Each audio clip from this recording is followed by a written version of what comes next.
Hello ಎಲ್ರಿಗೂ ನಮಸ್ತೆ, welcome back to my YouTube channel.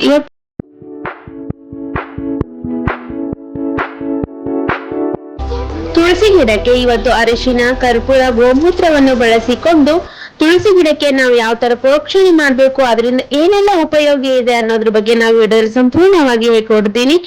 ಅರಿಶಿನ, ಕರ್ಪೂರ, ಗೋಮೂತ್ರವನ್ನು ಬಳಸೋದ್ರಿಂದ ಇದು ರಾಸಾಯನಿಕಗಳಲ್ಲದ ನೈಸರ್ಗಿಕ ವಿಧಾನ.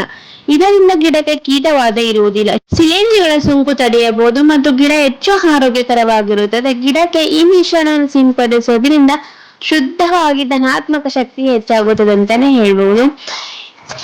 ಇವಾಗ ನಾನು ತೋರಿಸ್ತಾ ಇದ್ದೀನಲ್ಲ, 2 ಕರ್ಪೂರ ಮತ್ತು ಗೋಮೂತ್ರವನ್ನು ಸೇರಿಸ್ಕೊಂಡಿದ್ದೀನಿ. ಹಾಗೆ 2 ಚಿಟಿಕೆ ಅರಿಶಿನವನ್ನು ಸೇರಿಸ್ಕೊಂಡು ಪೂರ್ತಿಯಾಗಿ ಮಿಕ್ಸ್ ಮಾಡ್ಕೊಳ್ಬೇಕು.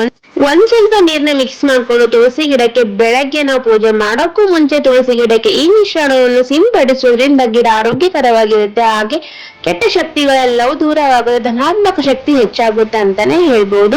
ಇದನ್ನ ನಾವು ಯಾವಾಗೆಲ್ಲ ಮಾಡ್ಬೇಕು ಅನ್ನೋದಾದ್ರೆ ವಾರಕ್ಕೆ ಒಂದ್ಸರಿ ಇಲ್ಲ 15 ದಿನಕ್ಕೆ ಒಂದ್ಸರಿ ಆದ್ರೂ ನಾವು ಈ ಒಂದು ಅರಿಶಿನ ನೀರನ್ನು ನಾವು ತುಳಸಿ ಗಿಡಕ್ಕೆ ಸಿಂಪಡಿಸೋದ್ರಿಂದ ತುಳಸಿ ಗಿಡ ಧನಾತ್ಮಕ ಶಕ್ತಿ ಹೆಚ್ಚಾಗುತ್ತದೆ. ತುಳಸಿ ಗಿಡದ ಆರೈಕೆ ತುಂಬಾ ಮುಖ್ಯವಾಗುತ್ತೆ. ಅದು ಯಾವುದೇ ಕಾರಣಕ್ಕೂ ಬಾಡಕ್ಕೆ ಬಿಡಕ್ ಹೋಗ್ಬೇಡಿ. ನೋಡ್ತಾ ಇದ್ರಲ್ಲಿ ಈ ತರ ನೀವು ಪ್ರೋಕ್ಷಣೆ ಮಾಡ್ಲೇಬೇಕು, ವಾರಕ್ಕೊಂದ್ಸಲಿ 15 ದಿನಕ್ಕೊಂದ್ಸರಿ.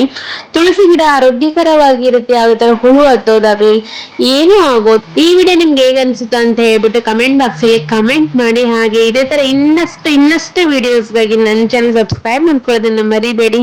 ಈ ಫ್ರೆಂಡ್ಸ್ ಅಂಡ್ ಫ್ಯಾಮಿಲಿಗೆ ಈ ವಿಡಿಯೋನ ಶೇರ್ ಮಾಡಿ. ಮತ್ತೆ ಸಿಗ್ತೀನಿ ಮುಂದಿನ ವಿಡಿಯೋದೊಂದಿಗೆ. Thank you for watching.